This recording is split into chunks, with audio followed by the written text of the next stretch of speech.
दोस्तों, एक तरफ अमेरिका ने जहां टैरिफ लगाकर पूरी दुनिया में टैरिफ वॉर छेड़ दिया है, तो वहीं दूसरी तरफ केंद्र सरकार ने डीजल, पेट्रोल और रसोई गैस की कीमतों में बढ़ोतरी करके एक नए विवाद को जन्म दे दिया है।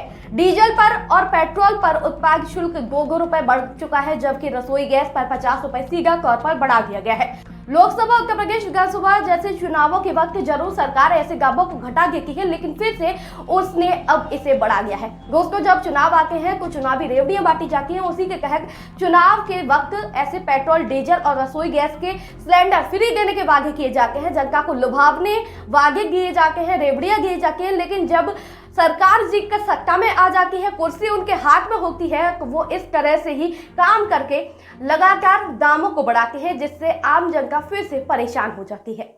दोस्तों, पेट्रोल और डीजल की कीमतें बढ़ने से केवल लोगों के निजी खर्च नहीं बढ़ते, माल ढुलाई आदि का खर्च भी बढ़ता है, जिसका असर विनिर्माण क्षेत्र पर पड़ता है। राजस्व जुटाने के लिए सरकार को नए रास्ते तलाशने ही पड़ते हैं, मगर इसका अर्थ ये नहीं कि ऐसे ही मंदों में बार बार बढ़ोतरी की जाए, जिसका बोझ उठाना पहले से नागरिकों को भारी पड़ रहा हो।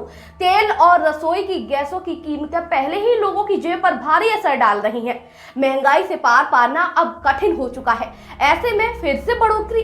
महंगाई की तुलना में लोगों की आय में बढ़ोतरी नहीं हुई है, लेकिन महंगाई के लिए जो सामान वो खरीदते हैं उसमें जरूर बढ़ोतरी हुई है। विपक्ष से लेकर हमलावर है। आपको बता दूं, उसका कहना है कि इस समय जब अंतर्राष्ट्रीय बाजार में कच्चे तेल की कीमत पिछले 4 वर्षों में सबसे नीचे है, तब भी तेल की कीमत क्यों बढ़नी चाहिए। हालांकि सरकार का कहना है कि उसने उत्पाद शुल्क जरूर बढ़ाया है, पर इसका बोझ आम जनता पर नहीं पड़ेगा। लेकिन आखिर ये कैसे संभव है दोस्तों? इसे लेकर लोगों का भरोसा इसलिए नहीं बन पा रहा क्योंकि सरकार अपने नफे और नुकसान के मद्देनजर तेल की कीमतों में बदलाव करती रही है। उत्पाद शुल्क का मतलब ये है कि वो पैसा सीधे तौर पर केंद्र सरकार के खजाने में जाएगा। तेल की कंपनियां कब तक ये बोझ वहन कर पाएंगी, ये देखना मुश्किल है और कहना भी काफी मुश्किल है।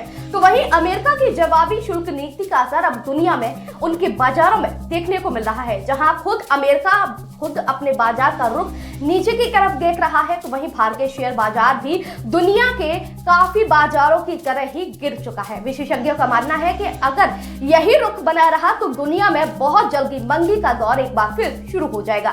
आपको बता दूं, एशिया में ज्यादातर बाजारों में गिरावट देखने को मिली। जापान का निक्केई 7%, जबकि दक्षिण कोरिया का कोस्पी 5%, चीन का ब्लू चिप इंडेक्स लगभग 7% तक गिर चुका है। हांगकांग का हैंगसेंग इंडेक्स तो 10.5% से ज्यादा गिर गया है। अमेरिका के शेयर बाजार में भी गिरावट का डर है। नेस्डेक वायदा 4%, जबकि S&P 500 वायदा 3.1% नीचे कारोबार पर रहा है। यूरोप के बाजारों में भी गिरावट देखने को मिली है। आपको बता दूं, वैश्विक शेयर बाजार में इतनी बड़ी गिरावट कोरोना के बाद पहली बार देखी गई है। बाजार के जानकारों का मानना है कि अब लोगों को महंगाई से ज्यादा मंदी का डर सता रहा है। वैसे ही दुनिया अभी मंदी की मार से पूरी तरह से बाहर नहीं निकल पाई थी कि ट्रंप प्रशासन की शुल्क नीति ने एक बार नया चक्रव्यूह रच किया है। कोरोना के बाद सारी अर्थव्यवस्था संघर्ष करती रही है, उसकी चपेट में अमेरिका भी था। अब भी वहां महंगाई पर पूरी तरह काबू नहीं पाया जा सका है। अगर संस्थान निवेशकों ने अपना हाथ पीछे खींचना शुरू कर दिया तो अमेरिका की अर्थव्यवस्था और लड़खड़ाने लगेगी। जी हाँ, अमेरिका में मार्च महीने के लिए उपभोक्ता मूल्य सूचकांक CPI यानी कि उसके आंकड़े आने वाले हैं। अनुमान है कि इनमें 0.3% की बढ़ोतरी होगी। लेकिन लोगों को डर है कि टैक्स की वजह से खाने पीने की चीजों से लेकर कारों तक हर चीज महंगी हो जाएगी। कंपनियों को भी डर है कि उनकी कमाई कम हो जाएगी। लगभग 87% अमेरिकी कंपनियां 11 अप्रैल से 9 मई के बीच अपने नतीजे घोषित करने वाली हैं। सबसे पहले बड़े बैंक अपने नतीजे बताएंगे। आपको बता दूं, पेट्रोल और डीजल पर उत्पाद शुल्क को लेकर पहले से विपक्षी दल इसको लेकर सवाल खड़े कर रहे थे। आखिर सरकार इतना भारी नुकसान किस आधार पर लगाती है? इस वक्त कई राज्यों में पेट्रोल और डीजल 100 रुपए प्रति लीटर से ऊपर है। डीजल 100 रुपए आसपास है। लोकसभा, उत्तर प्रदेश विधानसभा जैसे चुनावों के वक्त सरकार इस तरह के शुल्क को घटा देती है, मगर जब चुनाव हो जाते हैं तो इनको फिर से बढ़ा दिया जाता है। सरकार इस बात से अनजान नहीं कि तेल की कीमतें बढ़ने से महंगाई भी बढ़ जाएगी। सरकार पहले ही महंगाई से पार पाने के लिए नाकाम साबित हो रही है, उसके बावजूद उसे इस तरह अपना खजाना भरना ज्यादा जरूरी जान पड़ा है। तो जाहिर है कि वो महंगाई को लेकर बहुत चिंतित नहीं है। पहले तेल की कीमतों का निर्धारण अंतर्राष्ट्रीय बाजार में कच्चे तेल की कीमतों के अनुसार होता था, पर सरकार ने उस नियम को बदल दिया।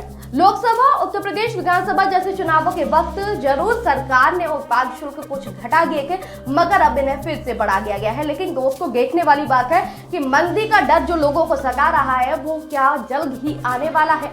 अगर आने वाला है तो हमारी सरकार उसके लिए कितनी तैयारियां कर रही है, क्योंकि जिस तरह से पेट्रोल, डीजल और सिलेंडर के दाम अब बढ़ाए गए हैं, जो कि चुनाव के दौरान जब इलेक्शन होते हैं उनको घटा दिया जाता है। यहाँ तक कि ये कहा जाता है कि सिलेंडर फ्री में दिए जाएंगे, रसोई गैस फ्री में मिलेगी। लेकिन अब इनके दाम जिस तरह से बढ़ाए गए हैं, आम जनता की जेब पर भारी असर पड़ने वाला है। तो वहीं ट्रंप नीति भी एक बार फिर से विरोध प्रदर्शन के घेरे में घिर चुकी है, क्योंकि पूरी दुनिया में ट्रंप के टैरिफ का विरोध किया जा रहा है। दोस्तों, आप इस पर क्या विचार करते हैं कमेंट करके बताइएगा। साथ ही अगर आपको हमारी वीडियो अच्छी लगी हो तो हमारे चैनल को सब्सक्राइब करिएगा। नमस्कार।